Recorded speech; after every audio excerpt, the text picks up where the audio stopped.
Inform lang ako na may complaint sa akin because ako ang kilalang caretaker. Na yun palang niyog, hindi pa yan naging kupra. Kumukuha na siya doon sa mga buyer. Nag-cash advance na yan. Pagka naging kupra na yan, binibinta na naman niya sa ibang buyer. Bumulto sa akin lahat, almost 200,000 po. Minura ko yan. Hindi lang siya minura ko yan sa harap ng misis niya. So, nasabi mo, somebody must be behind him. Sino sa tingin mo ang nasa likod niya o must have been behind him? Mr. Chair, Your Honors, I'm sorry po, baka mali ako. Mahirap po personal ko na lang po ito.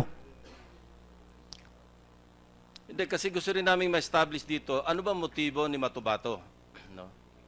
Kung nagsasabi siya ng totoo, pinabubulaanan mo, paano kami mas maniniwala sa iyo kaysa kay Matubato, kailan establish natin yung motibo, hindi ba? Kaya tinanong ko sa iyo, ano kaya ang motibo ni Matubato? Sabi mo, wala ka namang makita na para... Magbigay lang ako. Sige. Sa personal ko lang po, Yes, na yes. Mr. Chair, Your Yes. Honors. Baka politika. Bakit politiko ka ba? Bakit ikaw? Hindi naman. Sino? Kindly elucidate. Gusto niya siguro sirain yung presidente Mayor Rody Duterte. Kasi yun naman ang tumbok ng ano niya eh. Yung mga lahat na sinasabi niya, patayan, DDS, yung pagkain sa buaya, hindi naman totoo yun. Pero bakit ikaw ang gagawing kasangkapan ni Matubato para siraan si Mayor o si Presidente Duterte? Bakit ikaw, sa tingin mo, bakit ikaw napili niya? Mayroon bang perception sa Davao City na ikaw talaga ay malapit kay Mayor Duterte kahit hindi totoo? Para ikaw yung mapag-isipan na gawing kasangkapan para sirain si Mayor Duterte? Wala po, Your Honor. Pero kahit po, Your Honor, yung mga media ng Davao City, kasi usually, si Mayor dati, pag lumalakad yan, may kasama mga media. Not even a single footage ng media ng Davao City na makita ako, kasama ako ni Mayor Duterte. None po. So, maski sa perception ng mga taga Davao, wala makapagsabi na ganun ka kalapit. Ibig sabihin talaga malapit, ha? Yes, Your Honor. Hindi pwede dahil hindi ka naman nakakasama. Yes, Your Honor. Ngayon, doon nga ako nagtataka, bakit ikaw ang napili ni Matubato na gamitin nga para kung sakaling siya'y nagpapagamit din, kung sakali lang, ha? Para siraan si Presidente Duterte o si Mayor Duterte. Yun yun ang pinagtaka ko, Your Honor. Wala ka ring idea. Wala, Your Honor. Hindi mo kami matulungan sa komite para makabuo man lang ng aming paniniwala kung ano ba yung pinagmulan ng lahat ng ito. Kasi alam mo, nagugol naming oras dito, napakahaba na rin. At marami na rin nabilad dito. Hindi ba? Meron 2 pulis Pasay na dito na napaila ng kaso dahil sa pagdinig dito. At yung PNP nalalagay minsan sa balag ng alanganin, no? Yung sa perception sa mga tao, para bang, alam mo, kanina nag-uusap kami ni Chairman Gordon, ano? Kasi tiningnan ko, Wikipedia, ano ba ibig sabihin ng extrajudicial killing? Ang definition, sinasabi, it is a killing of a person by government authorities na hindi dumaan sa legal procedure or sa proceedings.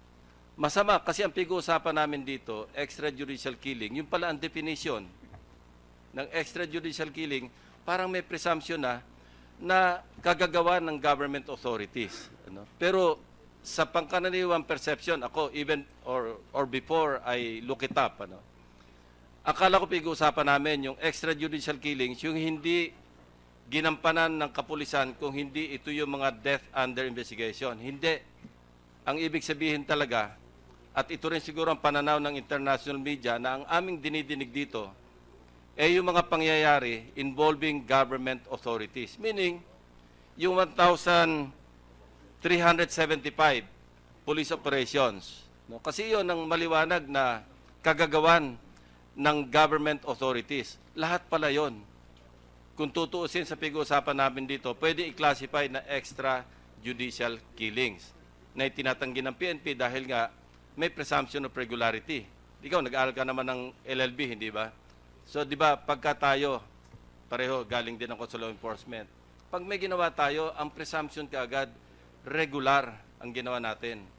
Mapwera na lamang na later on, ma-prove otherwise. Then, kanina, pag-uusapan natin, ilan yung murder cases. Hindi mo pwedeng ibilang doon.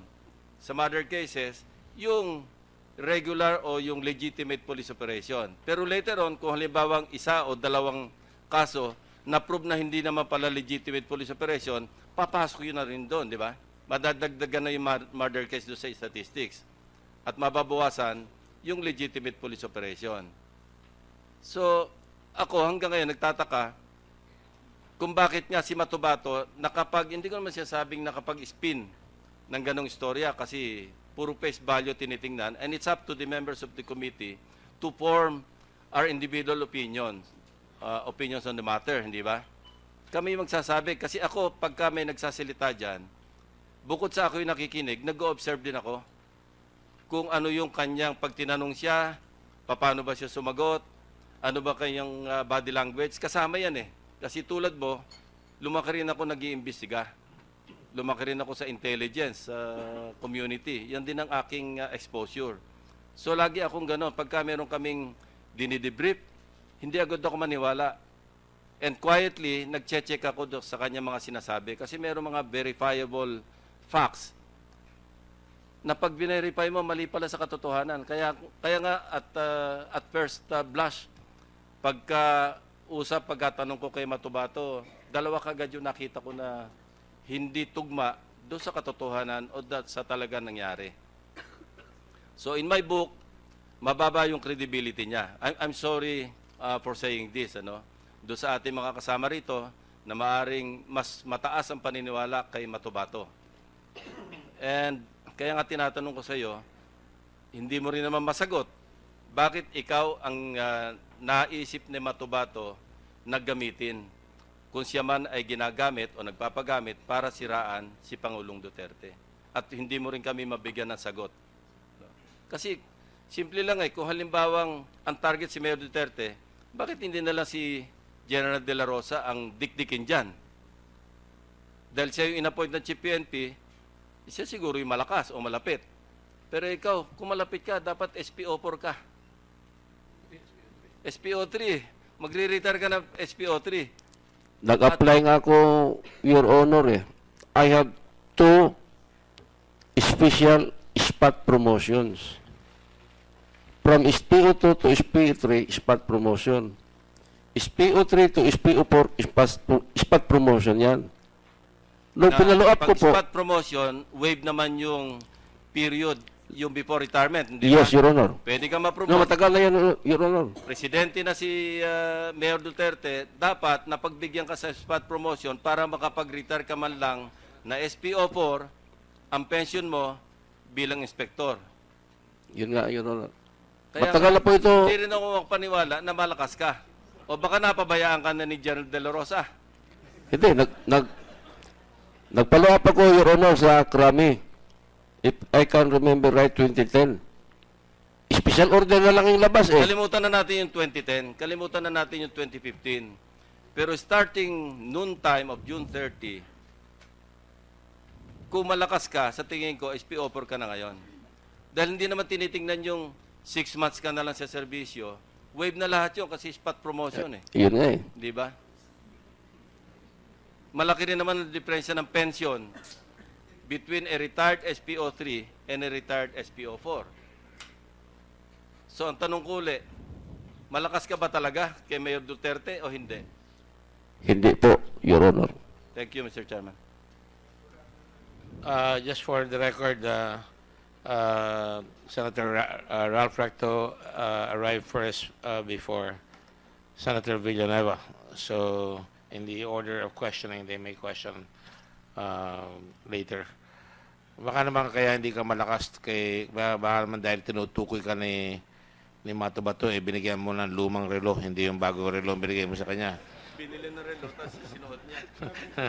Hindi kaya. Biro lang yan, biro lang. Para lang masyado ng tense, no? Okay, Alam mo ba, ibig sabihin ng dalawa relo? Sabi mo kanina kasi eh. Sabi mo, ayaw mo naman na magsuot ng dalawang relo. Yun nga, Your Honor. Alam mo ba yung biruan namin sa dalawa relo? Delikado yun. Abay, dalawa relo, di gumaganon.